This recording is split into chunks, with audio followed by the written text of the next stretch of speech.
Hello everyone, welcome to physics coder.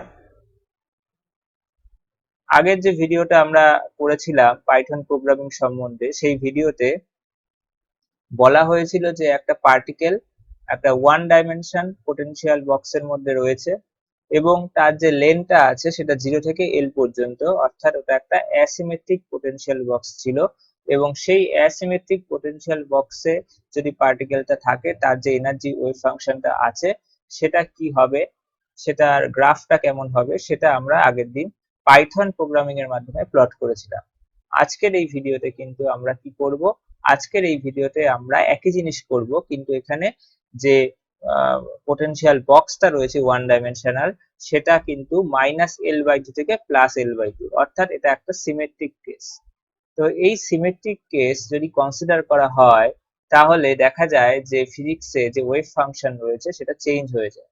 অর্থাৎ যে পার্টিকেলের wave ফাংশনটা আগের কেসটাতে দিয়েছিল শুধু sin nπx/L, সেটা এক্ষেত্রে কিন্তু একবার cos হবে এবং একবার sin হবে n এর ভ্যালুগুলোর জন্য। তো n এর অড ভ্যালুর জন্য হয় হচ্ছে √2/L cos nπx/L, এবং যখন n এর ভ্যালু ইভেন তখন হয় √2/L sin nπx/L।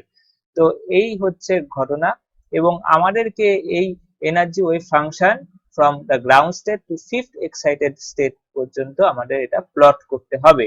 তো এখন কোশ্চেন হচ্ছে যে আমরা পাইথন প্রোগ্রামিং এর মাধ্যমে সেটা কিভাবে প্লট করব। তো শুরু করার আগে আমি বলে রাখি যে আগের যে ভিডিওটা আমি করেছিলাম সেই ভিডিওতে পুরো স্টেপ বাই স্টেপ সবকিছু বোঝানো রয়েছে। তোমরা এই ভিডিওটা দেখবে, দেখার পর এই ভিডিওটাতে আসবে, কারণ একই টাইপের ভিডিও হবে, একই টাইপের প্রোগ্রামিং হবে, একই প্যাটার্নের প্রোগ্রামিং হবে, শুধু ডিফারেন্ট হবে কিছু জায়গায়, যেখানে ওয়েভ ফাংশনটা আমরা ডিফাইন করব সেটা একটু আলাদা হবে।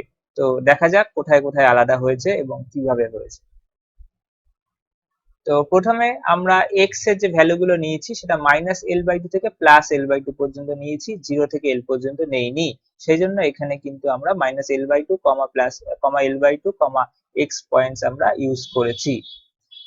দেন আমরা যে ফাংশনটাকে ডিফাইন করেছি, সাই ফাংশনটাকে, সেখানে n টার জন্য যেহেতু ফাংশনটা চেঞ্জ হচ্ছে, অর্থাৎ রিটার্নে ডিফারেন্ট ফাংশন দেবে, সেজন্য n%2 = 0 এটা চেক করছে nটা ইভেন না অড তার জন্য, অর্থাৎ এটা হচ্ছে যে ভাগশেষটা আছে সেই ভাগশেষটা 0 কিনা সেটা চেক করছে। ভাগশেষ 0 হওয়া মানে কি, ভাগ যাচ্ছে মানে ইভেন ফাংশন।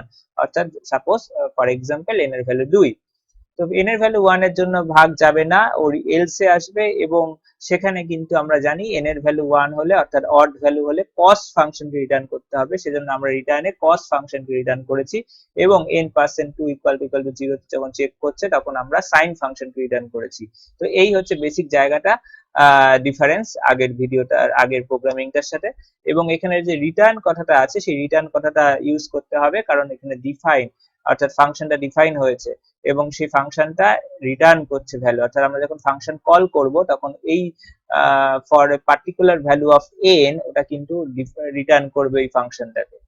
তো বাদ বাকি সমস্ত কিছু একই রকম আছে, তোমরা আগের ভিডিওটা দেখলে বুঝতে পারবে।